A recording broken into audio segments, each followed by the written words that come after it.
warahmatullahi wabarakatuh. Waalaikumsalam warahmatullahi wabarakatuh. Pada kesempatan sore hari ini, saya akan sedikit membagikan beberapa ilmu yang saya dapatkan ketika pelatihan coding dan kecerdasan artifisial. Ya, mungkin Bapak Ibu akan bertanya, apakah itu coding dan apakah itu KA atau kecerdasan artifisial. Jadi, coding adalah merupakan proses mengkonversi ide, keinginan atau solusi menjadi sebuah instruksi yang dapat dipahami dan dijalankan oleh sebuah komputer menggunakan bahasa program. Jika coding dikaitkan dengan bahasa program, itu merupakan sebuah kode. Sedangkan ketika kita masuk ke kurikulum coding untuk tingkatan SMP, itu merupakan sebuah instruksi yang didapat dari ide dan keinginan kita untuk dilakukan pada komputer. Sedangkan kecerdasan artifisial atau biasanya yang bisa kita sebut dengan AI adalah merupakan sebuah ilmu komputer yang berfokus pada pengembangan mesin yang mampu melakukan tugasnya dengan cara bantuan manusia dan juga dapat membantu kebutuhan manusia. Jadi AI itu memang pintar, tapi tidak bisa pintar tanpa data. Data itu didapat dari mana? Dari manusia yang memasukkan data kepada AI. Di dalam AI itu ada namanya berpikir komputasional. Jika di pelajaran informatika, ada namanya pelajaran berpikir komputasional baik dari kelas 7 sampai kelas 9. Ya. Berpikir komputasional adalah berpikir untuk memecahkan sebuah masalah dengan secara logis dan terstruktur atau sistematis. Ya. Di berpikir komputasional itu ada 4 cornerstone atau 4 prinsip ya, yang dilakukan, yaitu prinsip dekomposisi, abstraksi, pengenalan pola, dan algoritmik atau algoritma. Dekomposisi adalah merupakan proses pemecahan masalah besar menjadi submasalah yang lebih kecil. Jadi ketika ada sebuah masalah dan diselesaikan atau dipecahkan menjadi sebuah masalah, itu berarti pengertian dari dekomposisi. Sedangkan pola adalah bertujuan untuk menemukan tren data yang dapat memberikan informasi berharga ya, dengan cara mengelompokkan data. Jadi ketika kita di SPMB atau PSD, itu data anak-anak kan kotak-kacir. Jadi kita bentuk pola dengan cara mengelompokkan data dari abjadnya, dari itu apa siswa putri atau siswa putra. Yang ketiga itu ada abstraksi, menyederhanakan informasi yang berfokus pada data penting. Contoh, ketika kita sudah lanjut beberapa bulan mengajar, terutama wali kelas, nanti ada siswa yang berhenti. Jadi yang berhenti itu kita ketika sudah semesteran, kita ganti dengan yang absensi yang baru. Kita hilangkan yang tidak penting-penting. Itu disebut dengan abstraksi. Sedangkan yang terakhir adalah algoritma. Merupakan langkah-langkahnya. Langkah-langkah yang terstruktur untuk menyelesaikan masalah tersebut. Ya, di dalam KA itu ada namanya pembelajaran konten digital. Biasanya Bapak Ibu itu biasanya konten digital untuk promosi. Kalau buat Ibu biasanya baju, Bapak baju, Bapak baju. Ya. Jenis konten media digital itu menjadi 6, yaitu konten tulisan, konten suara, konten visual, video, game, interaktif, dan konten berbasis kecerdasan artifisial. Ya. Di dalam konten itu ada namanya diseminasi konten digital, merujuk pada distribusi atau penyebaran konten yang telah diproduksi ke pengguna atau audiens yang lebih luas melalui berbagai saluran digital. Di sini saya kasih contoh ada 5, yaitu media sosial seperti FB, ada IG, dan lain semacamnya. Ada platform video, YouTube, TikTok, ada podcasting, dan juga ada situs web seperti blog, ada email marketing juga. Ya, di sini ada di bab 3 itu pelajaran coding, itu ada namanya KA generatif. KA generatif adalah cabang ilmu komputer yang berfokus pada pengembangan mesin dan program komputer yang mampu melakukan tugas yang biasanya memerlukan kecerdasan manusia. Pada dasarnya, untuk meniru kemampuan manusia tersebut itu ada 3 pendekatan, yaitu berbasis algoritma, berbasis pengetahuan implisit, dan berbasis pembelajaran mesin atau machine learning. Machine learning atau pembelajaran mesin adalah algoritma yang mempelajari pola atau pengetahuan data secara otomatis. Sedangkan pembelajaran mendalam atau kita bisa disebut dengan deep learning itu adalah pembelajaran mesin yang menggunakan teknik jaringan dengan arsitektur jaringan yang lebih kompleks. Manfaat kecerdasan artifisial di dunia pendidikan itu ada personalisasi pembelajaran, pembuatan konten pembelajaran, asisten virtual, meningkatkan efisiensi guru, pengembangan keterampilan kreatif dan kritis. Jadi di dunia pendidikan kita bisa kasih tahu kepada anak-anak kita, jika nanti kita pulangan, kita kasih tugas, otomatis anak-anak itu bukannya menggunakan AI. Jadi kita kasih tahu AI itu yang benar seperti apa. Jadi AI itu bisa digunakan tidak langsung copy paste 100%. Jadi harus anak-anak itu juga ada pemikiran yang masuk ke apa yang kita tanyakan. Kalau anak lewat pintar biasanya pertanyaannya langsung diketik, dari jawabannya langsung copy paste. Ya, contohnya seperti ini Bu. Ya, Pak Bu, contohnya seperti ini. Kita contoh membuat sebuah produk atau makanan. Di sini ada sebuah smoothie. Ya, smoothie-nya adalah promosi jajanan sehat di sekolah. Bertujuan untuk mengajarkan siswa bagaimana menggunakan KA generatif untuk membuat kampanye promosi. Tujuannya peserta didik memahami manfaat jajanan sehat bagi tubuh. Siswa menggunakan KA untuk kampanye promosi yang menarik. Siswa mengembangkan keterampilan kreatif dan berpikir kritis. Ya, contohnya seperti ini, formnya seperti ini. Ya, saya contohkan di Google. Kita buka tanpa AI-nya. Saya di sini pakai Canva AI.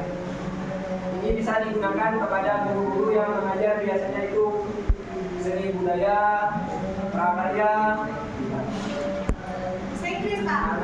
Contoh bisa jika gurunya terlewat pintar buat buku sendiri, bingung bikin cover, bisa buat di sini. Dengan cara prompt-nya yang jelas dan detail.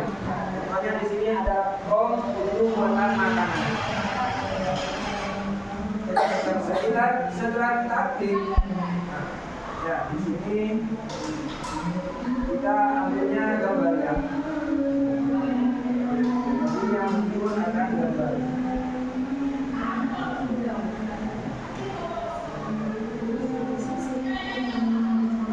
Diproses seperti ini. Ya, kita masukkan kodenya lalu diproses. Gambarnya seperti ini, sesuai dengan di atas. Gambarnya desain kemasan smoothie sehat bernama sempurna dengan label hijau, gerak ilustrasi pisang, sempurna, strawberry. Di sini macam-macam, ada pisang strawberry, ada yang seperti ini.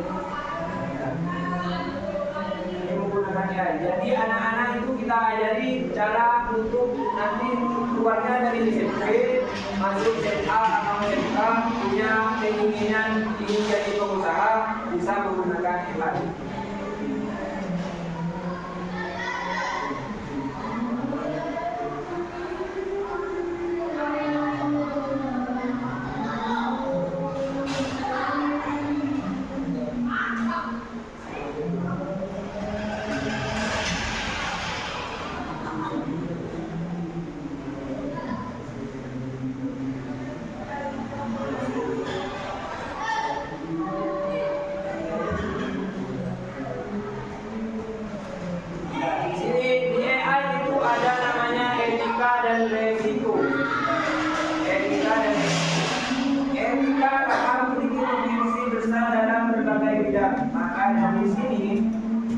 Dari segi seni jurnalis bisnis hingga pendidikan, namun penggunaannya harus sesuai dengan kesadaran etika agar tidak menimbulkan dampak negatif bagi individu.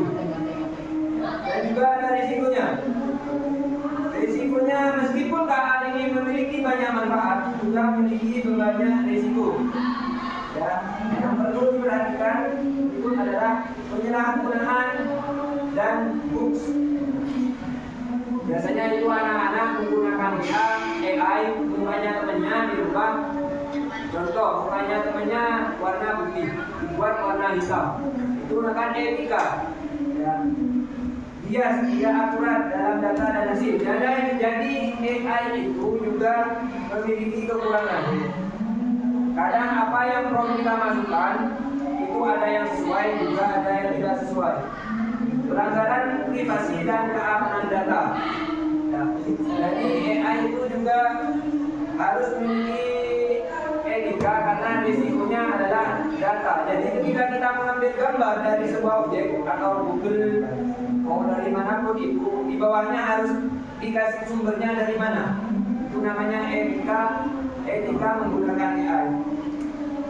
Salah satu penyalahgunaan KA yaitu teknologi deepfake atau disebut dengan memanipulasi wajah, suara, ada juga video. Ada kapan hari itu videonya Bu Hovifa dirubah menjadi promosi sepeda motor.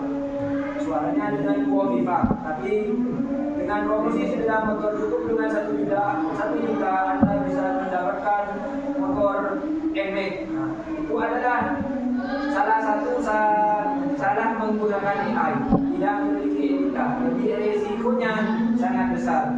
Contohnya seperti ini, mukanya seperti yang di sebelah kanan, diubah menjadi AI seperti rock and roll di sebelah kiri.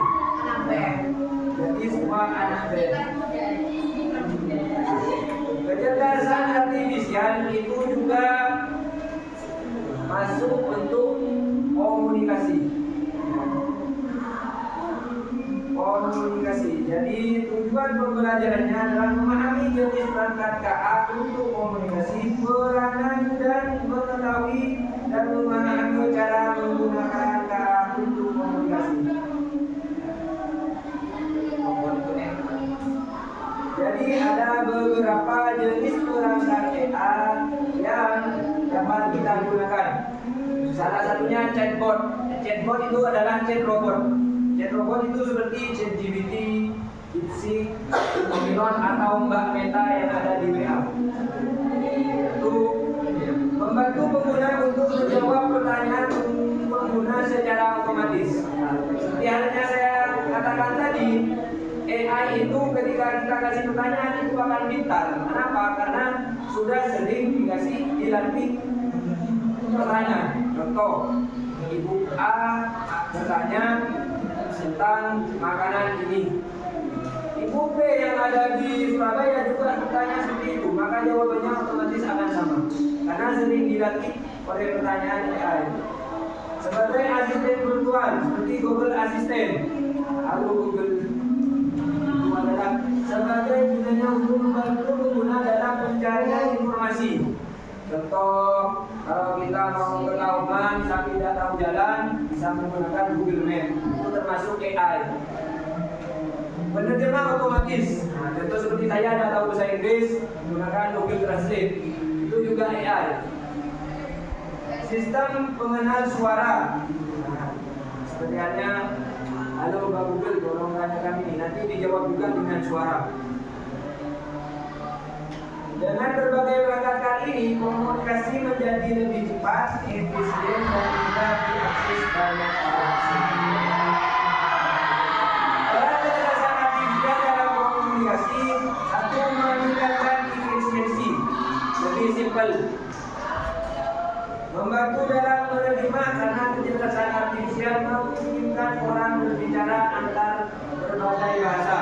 Contoh, kita ke Bali, tidak tahu bahasa Inggris, untuk tanya, bicara dengan orang turis menggunakan HP, nanti tinggal ngasihkan. Itu adalah salah satu contoh dari AI. Meningkatkan aksesibilitas karena KA membantu orang dengan keterbatasan seperti tunanetra menggunakan teks atau movie penting berbicara. Nah, itu bisa salah satu contoh dari AI juga. Contoh aktivasi, nah, di sini adalah contoh aktivasi AI. Yang pertama itu menggunakan asisten suara. Kendaraan mobil otonom atau mobil yang tanpa supir cukup dengan rute atau Google Map, maka dia akan jalan sendiri. Yang disusahkan Google Map-nya ke sungai-sungai. Payah mas. Kalau Google Map-nya ke kuburan. Membuka ponsel dengan sidik jari, melihat video YouTube. Di sini ada input, ada proses, ada output. Sama seperti halnya kita dulu ketika SMP, ketika guru mengajarkan sistem komputer itu ada input, ada proses, ada output. AI juga sama, seperti halnya tadi, inputnya berupa prompt, diproses oleh AI, outputnya berupa gambar rekam seperti tadi. Contoh di sini, menggunakan asisten suara di gawai. Inputnya adalah pertanyaan yang diucapkan ke gawai. Diproses, mengenali ucapan dan memprediksi apa yang Anda tanyakan. Outputnya yaitu sarankan halaman web dengan informasi yang relevan dengan pertanyaan Anda. Sama, mobil otonom seperti yang saya katakan tadi, kita data lalu lintas, data dari sensor mobil, dan data tanggal, pemetaan dari. Jadi kita masukkan datanya dulu, kita mau kemana, ke Google Map-nya, lalu diproses. Di sini memprediksi rute terbaik untuk menavigasi atau melalui lokasi mana untuk rute terbaik. Contoh A, mobil otonom. Mana rute yang paling cepat? Diprediksi oleh AI. Outputnya mengendari mobil dengan aman tanpa bantuan pengemudi manusia. KRT Dung. Sidik jari seperti itu, mungkin Bapak Ibu sudah tahu penggunaannya di HP. Ya, sidik jari untuk membuka kunci gawai, lalu diproses mengenali sidik jarinya. Ya, outputnya memungkinkan akses ke telepon pintar jika sidik jari dikenali. Sama, YouTube juga seperti itu. Data penayangan Anda sebelumnya dan data dari pengguna dengan profil serupa sidik jari. Proses juga prediksi klip video dan outputnya merekomendasikan klip video di YouTube. Kesimpulannya Bapak Ibu, kecerdasan artifisial sangat penting dikenakan sejak dini supaya manusia, utamanya siswa, tidak hanya memahami cara kerja AI, terutama di dalam berkomunikasi, tetapi juga kesadaran moral, etika, sosial, dan hukum dalam penggunaannya di era digital ini. Teknologi KA itu memang mudah diakses dan digunakan, mulai dari chatbot hingga sistem pengenalan wajah dan suara. Terima kasih, mungkin cukup ini yang bisa saya sampaikan, kurang lebihnya mohon maaf. Wabillahi taufiq wal hidayah. Wassalamualaikum warahmatullahi wabarakatuh. Waalaikumsalam warahmatullahi wabarakatuh.